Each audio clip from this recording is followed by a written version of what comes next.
Bonsoir, mesdames, mesdemoiselles, messieurs, bonsoir. Nabil Laï Camara depuis Bruxelles, chers compatriotes guinéens. Voilà, le combat pour notre processus de démocratisation qui, en fait, continue, c'est vrai.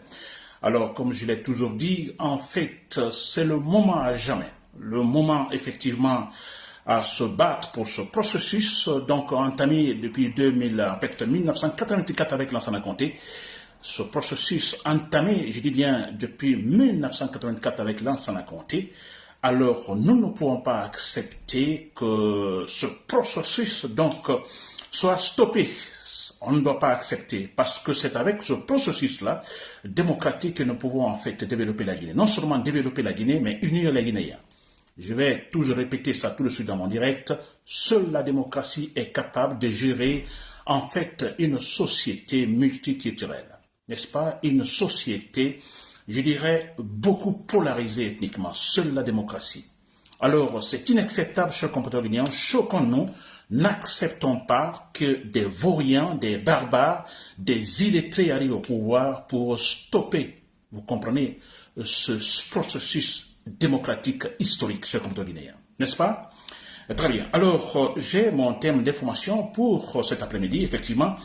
Alors, voilà, il est question, effectivement, je dis, la grosse erreur politique impardonnable de la junte militaire dirigée par Mamadi Doumbouya. Oui, c'est une grosse erreur, je vous le dis, je vais vous le dire tout à l'heure, ici, dans ce direct. Et je dis bien impardonnable, c'est-à-dire que c'est trop tard, il ne peut plus se rattraper, c'est trop tard, parce que ça a déjà défini leur caractère, ça définit leur attitude nauséabonde, ça définit leur en fait, caractère inhumain. Cette faute, je dirais, cette erreur impardonnable. Très bien, chers compatriotes guinéens. Alors, je commence cette analyse, chers compatriotes guinéens. Alors, voilà, comme vous devez le savoir, il faut parler effectivement de l'actualité, n'est-ce pas? Et nous avons les membres donc du FNDC qui sont arrêtés. Alors, voilà, le pouvoir dit qu'il ne sait pas où il se trouve, mais nous savons très clairement, là il n'y a pas de discussion. Franchement, nous savons tous que alors ils sont en fait retenus par la junte militaire, n'est-ce pas, quelque part à Conakry. Ça, il n'y a pas de doute, c'est très clair. Alors, j'expliquais hier pourquoi il faut arrêter ces gens, mais c'est clair, il faut casser un mouvement qui se prépare effectivement pour, en fait, contre Karim Amadi Doumbouya, si jamais il ne respecte pas son engagement pris. Vous vous rappelez, donc, 3 années, c'est-à-dire qu'à la fin de cette année, il doit dégager. Donc, il y a ce grand mouvement qui se prépare. Alors, si maintenant, nous avons des leaders donc de ce mouvement, 2 leaders importantissimes de ce mouvement sont arrêtés. Il est question de Fonike Mange Oumar Silla, qui est le coordinateur national du FNDC. Ensuite, Mamadou Bilo, qui est chargé donc de la mobilisation du FNDC. Si ces individus sont arrêtés, écoutez, s'il vous plaît, aimons la logique, aimons le rationnel. Et ils sont arrêtés, c'est pour casser ce mouvement, c'est clair. N'est-ce pas? Alors je disais aussi, non, c'est impossible. Mamadi Doumbouya n'a pas encore porté ce pantalon, n'est-ce pas? S'il doit exécuter ces individus-là. Non, il n'est pas fou. Nous disons tous qu'il est fou. Il est barbare, mais sa folie n'est pas encore arrivée à ce point. N'est-ce pas? En mettant fin, disons, à la vie de ces gens. Non, ça c'est... Écartons ça, chers compatriotes guinéens. Bien sûr, nous devons nous inquiéter, c'est vrai, nous inquiéter parce que, bon, ils seront torturés, c'est vrai, ça c'est clair, mais pas autant. Nous devons plutôt, parce que nous sommes pour le processus démocratique, c'est vrai. Alors, je disais, toujours il y aura le haut et le bas, beaucoup de choses vont se passer. On a pas mal de gens qui ont été tués depuis que cela a commencé le processus, c'est vrai. Alors, nous ne souhaitons pas les morts, vous comprenez, ben voilà, nous continuons le combat. Vous comprenez, nous devons nous mobiliser. Nous mobiliser, faire en sorte que, comme si en fait ces deux n'étaient pas arrêtés. N'est-ce pas? Nous mobiliser, chers compatriotes, en Guinée comme ailleurs. La mobilisation doit être en fait à un niveau en fait, je dirais, sans précédent. Pourquoi? Parce que nous avons raison. La vérité est de notre côté. Mais c'est vrai, je vais vous dire tout à l'heure pourquoi la vérité est de notre côté. Et c'est effectivement en parlant de cette grosse erreur politique de leur part. N'est-ce pas, chers compatriotes guinéens? Très bien. Alors, je dis bien la mobilisation partout, c'est vrai. Alors, quand je parle de la mobilisation, c'est non seulement en Guinée, n'est-ce pas, le plus important d'abord que en fait, que nous ayons cette conclusion dans la tête. Je veux dire, à tout moment, il faut que nous soyons convaincus d'abord qu'effectivement, nous avons des vauriens au pouvoir. Nous avons des gens qui n'aiment pas la Guinée au pouvoir. Il faut d'abord que nous soyons convaincus. Une fois qu'il y a cette conviction, on peut combattre. Mais tant qu'on n'est pas convaincu, on ne peut pas combattre, n'est-ce pas? Et surtout, rester insensible. Il y a beaucoup de propagande, n'est-ce pas? Alors, l'argent sûrement circule par-ci, par-là pour finalement acheter des consciences. Restons insensibles, chers compatriotes guinéens. Aimons notre Guinée. Si nous aimons notre Guinée, nous refusons l'argent qu'ils nous donnent. Nous refusons les postes qu'ils nous donnent. N'est-ce pas? Si nous aimons notre Guinée, nous voulons vraiment développer la Guinée. Parce que si la Guinée bouge, la Guinée, la stabilité, ça, donc le bénéfice, c'est pour nous tous, tout le monde. Pour nous et surtout pour les futures générations. S'il vous plaît, aimons la Guinée, essayons de comprendre cela, soyons convaincus que ces gens-là ne valent absolument rien. Mamadi Doumbouya et tout son groupe. N'est-ce pas? Très bien. Alors, je parlais également de l'erreur politique. N'est-ce pas? Alors, je parle de l'erreur politique de la part de la junte militaire. Vous vous rappelez que Mamadi Doumbouya, il avait dit au départ que bon, il s'est engagé à respecter scrupuleusement, il a dit solennellement de respecter en fait, disons, ses engagements. N'est-ce pas? Engagement, c'est-à-dire, bon, même il n'y a pas longtemps, il a dit devant, en fait, je dirais, une assemblée, n'est-ce pas, respectueuse des Guinéens comme de l'extérieur, en disant, bon, voilà, il est là jusqu'à la fin de cette année. N'est-ce pas? Il va quitter. Lui, il va quitter. Il l'a dit très clairement, cher compatriotes guinéens. Vous savez, c'est un engagement important. Très bien. Alors, depuis, voilà, nous remarquons, nous constatons effectivement que ce n'est pas le cas. Mamadi Doumbouya n'est pas sur la voie de respecter effectivement son engagement. Non, loin, loin s'en faut. Ça, c'est clair et net. Vous voyez, il n'est pas prêt. Rien, d'abord, aucun acte n'est posé allant dans ce sens concernant le retour à l'ordre constitutionnel. Rien, absolument rien. N'est-ce pas? Et très bien. Et commence la grosse erreur politique. Alors, malgré tout cela, c'est-à-dire nous sommes convaincus finalement que, bon voilà, ils ne vont jamais respecter. Ils veulent un glissement du calendrier, c'est clair. Alors, la grosse politique, ça commence, chers compatriotes guinéens.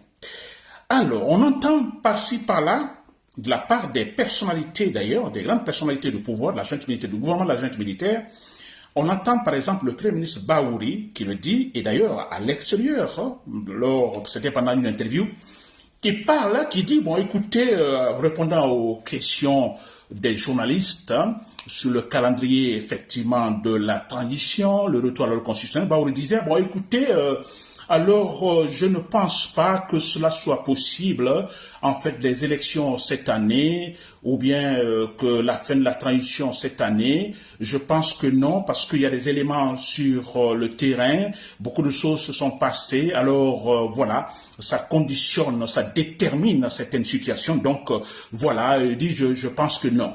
Vous comprenez? Alors, on a un Premier ministre qui parle, c'est-à-dire, il donne son opinion sur un sujet super important, importantissime. Il blague, lui donne son opinion. C'est un sujet super important, un sujet pour lequel pas mal de gens ont été tués. Il donne son opinion, s'il vous plaît. N'est-ce pas? On est à quelques mois de la fin, en fait, du délai. Le délai, en fait, donné par la junte militaire. Vous voyez Baouri? Alors, voilà, il pense que non, je ne pense pas que cela soit possible.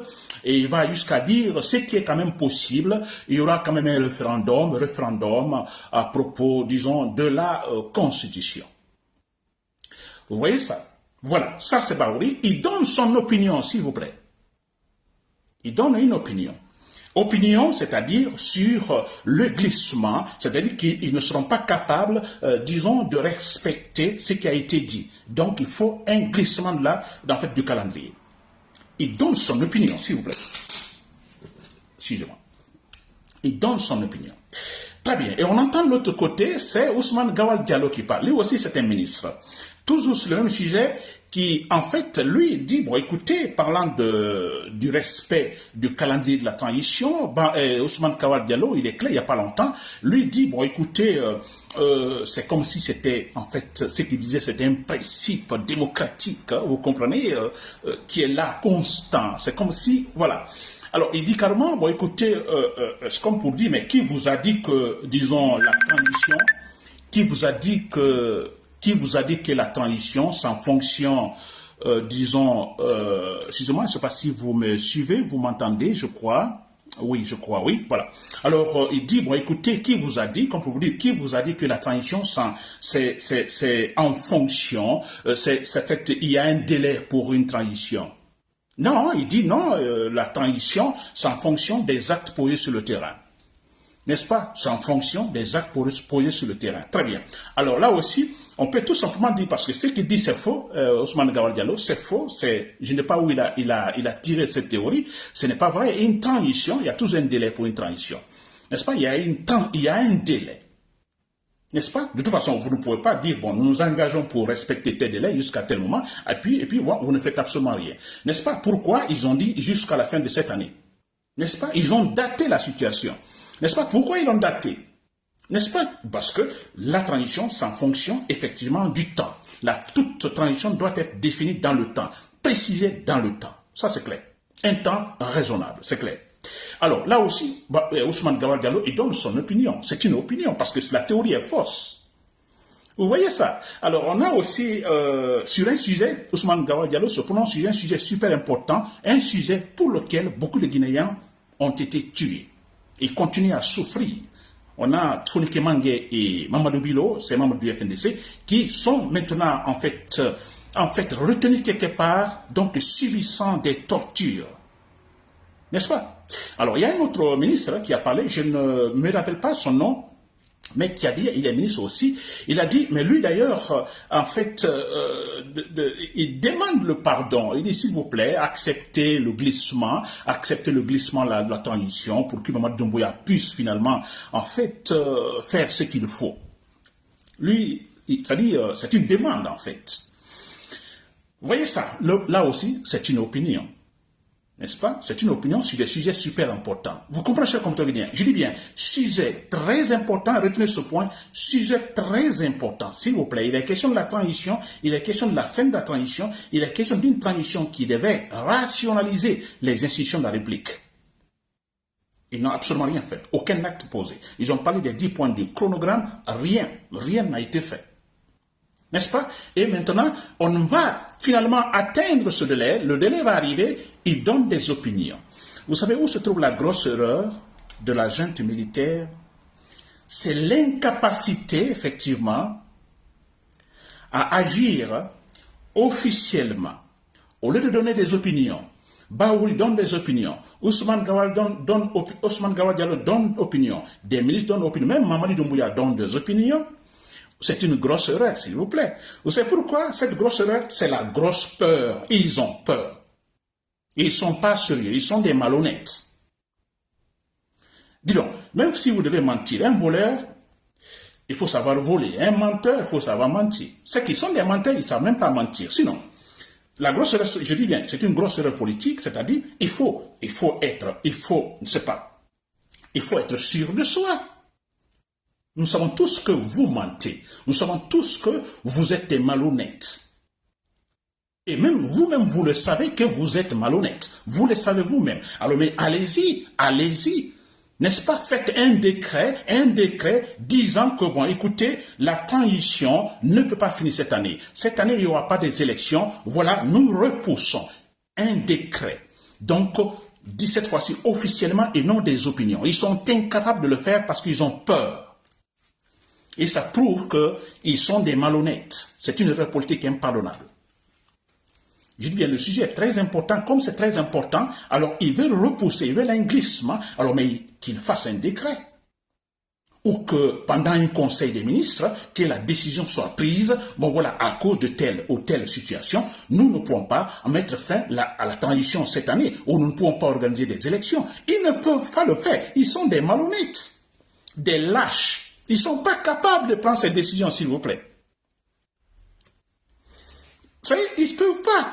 Parce que, tout simplement, ils ont peur. Ça, ils ont peur parce que, tout simplement, ils savent qu'ils n'ont pas raison. Ils savent que 3 années étaient suffisantes, très suffisantes, pour en fait satisfaire à 100% les 10 points du chronogramme, disons, de la transition. Ils le savent très bien. Ils n'ont absolument rien fait. Maintenant, ils ont peur de dire, bon, écoutez, on va faire un décret ou pendant un conseil des ministres, on va dire ceci, que solennellement, que maintenant ça crie ou ça crie par-ci par-là, de toute façon, que nous fassions en fait un décret à propos. Ils ne peuvent pas le faire.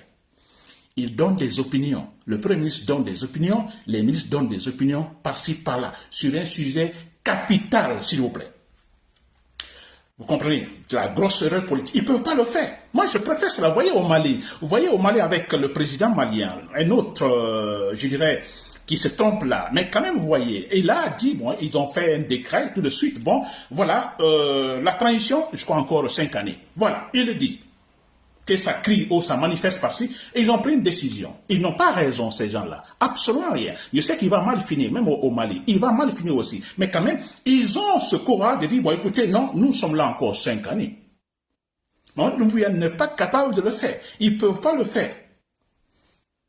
Juste l'année dernière, il le disait. À la fin de cette année, voilà, nous quittons. Il l'a dit. Ils sont maintenant incapables, s'il vous plaît, de rendre officiel le glissement de la transition. Ils ne peuvent pas, parce qu'ils savent qu'ils n'ont pas raison. Très bien, chers compatriotes, sur ce point, je pense que vous m'avez compris, c'est une grosse erreur politique impardonnable. Je dis impardonnable, voilà, c'est trop tard pour eux, parce que ça a déjà prouvé qu'ils sont malhonnêtes. N'est-ce pas? Ils sont des malhonnêtes, des vagabonds au pouvoir. N'est-ce pas? Alors, je dis impardonnable, nous ne pouvons pas pardonner, et voilà pourquoi, chers compatriotes, nous nous mobilisons à 100%. Nous nous mobilisons. Nous ne devons jamais accepter, civils comme militaires. Il y a maintenant beaucoup de divergences, n'est-ce pas, dans l'armée. Continuez, chers compatriotes, vous aurez de la force. Vous aurez de la force et il y aura effectivement, c'est très clair et net, des démissions dans l'armée. Ça, c'est clair. Et ça confortera notre position. On a entendu Baouri aussi, toujours à l'extérieur, parler, disons, du référendum. N'est-ce pas? Il y a la place donc des élections, il y aura de façon un référendum. Vous voyez ça aussi. Là, c'est une opinion qu'il donne. Il n'est pas sûr, et c'est un sujet super important, s'il vous plaît. Il n'est pas sûr, il parle de référendum. On parle de référendum, on ne sait même pas la Constitution. La Constitution, qui sait? On ne sait rien de la Constitution. À quelques mois seulement, s'il vous plaît.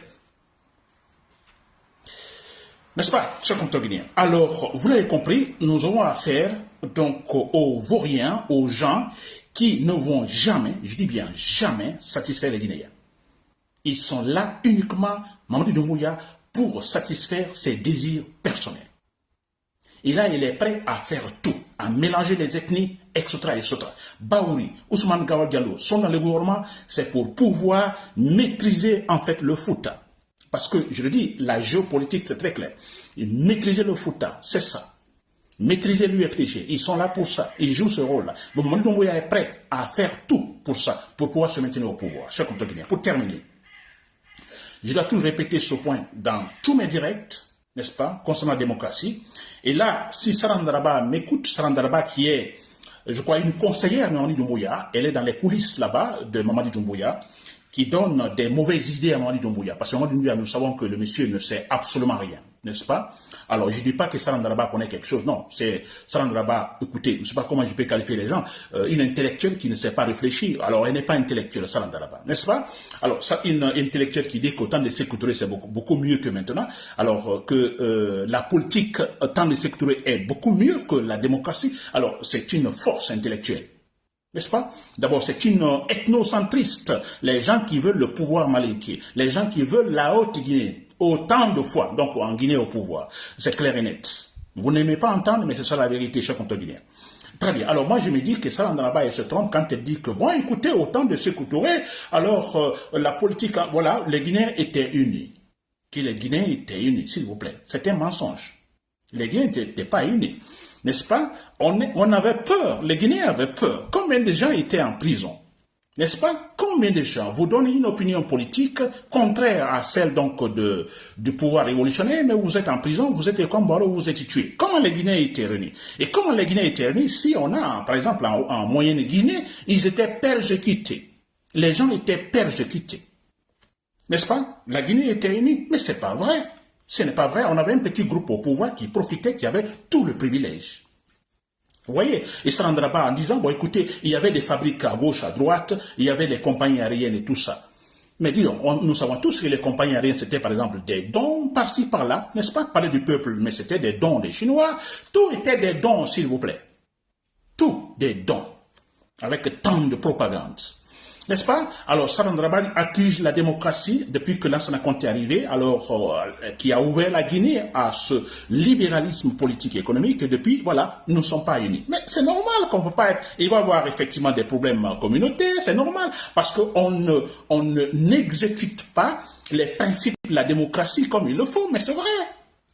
N'est-ce pas? Là, ça n'a compté, c'est bien. Il a ouvert la Guinée à la démocratie, d'accord. Mais lui aussi, l'égoïsme aidant, parce qu'il veut satisfaire ses besoins, ses désirs personnels. Bon, voilà, il a utilisé la démocratie, apparemment, vous voyez, et puis pour pouvoir se maintenir au pouvoir. Alors, comment voulez-vous que, en fait, qu'il n'y ait pas, en fait, des tensions communautaires? Oui, parce que on ne l'applique pas comme il le faut, Sarandaraba.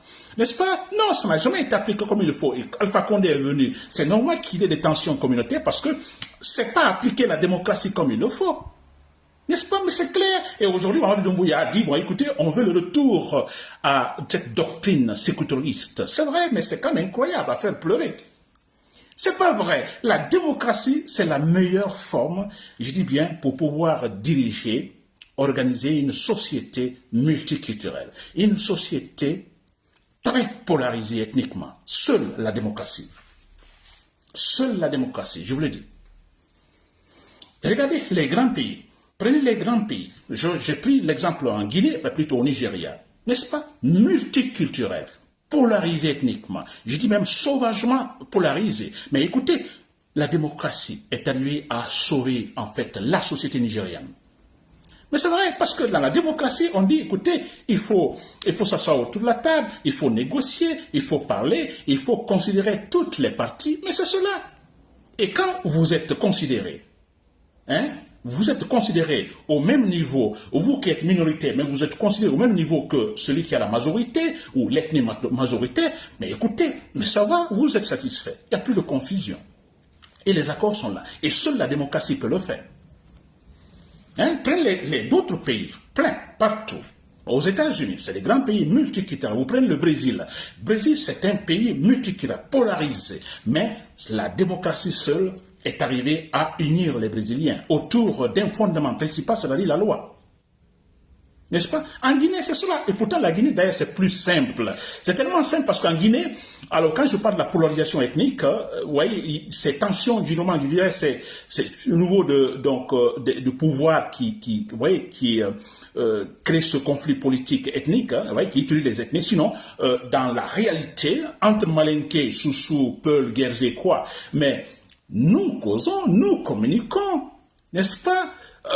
Il n'y a aucun problème, nous nous marions entre nous, mais c'est vrai, nous sommes côte à côte, mais c'est quand même incroyable.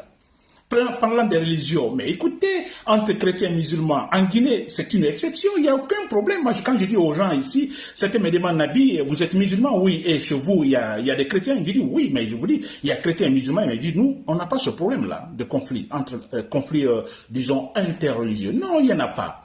Donc, la Guinée, c'est encore plus facile à gérer, s'il vous plaît. Alors, s'il vous plaît, la démocratie, la seule forme de gouvernance capable de gérer, donc, la société guinéenne je dirais, culturelle. Et là, je l'ai dit dans les détails, je ne vais pas répéter toujours. Alors, tous autour de la table, n'est-ce pas? Tous autour de la table. Alors, et là, quand je dis autour de la table, c'est avec la sincérité. Avec la sincérité. Objectivement, cher compatriote guinéen. N'est-ce pas?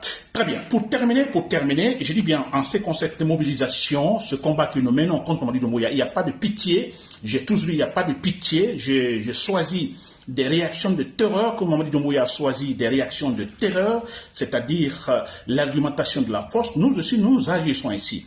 Les militaires, les forces patronales de l'armée, vous qui m'écoutez, vous qui êtes prêts à, en fait, enlever Mamadou Doumbouya, alors vous l'avez compris, et ce qu'il faut faire, chers compatriotes, nous les civils, aussi sans pitié, tous les escrocs, tous comment on appelle ça, des traîtres, n'est-ce pas? Ils sont nombreux les traîtres, dont Ousmane Gawal Diallo, Baouri. Sans pitié, nous savons là où ils logent dans les quartiers. Nous les suivons. Nous, en fait, cherchons à les contredire physiquement, chers compatriotes guinéens. Et pas seulement en Guinée, tous, ils ont tous des familles, donc à l'extérieur, en Europe, en Amérique ou partout. Nous cherchons où se trouvent les parents, parce qu'ils volent l'argent des Guinéens, de tout le monde, ils envoient les familles ailleurs, n'est-ce pas? Alors nous essayons de cibler toutes ces familles. Nous agissons comme il le faut, chers compatriotes guinéens, pour sauver notre processus démocratique. C'était Nabil Aïe Camara depuis Bruxelles. Merci pour l'écoute et bonne soirée.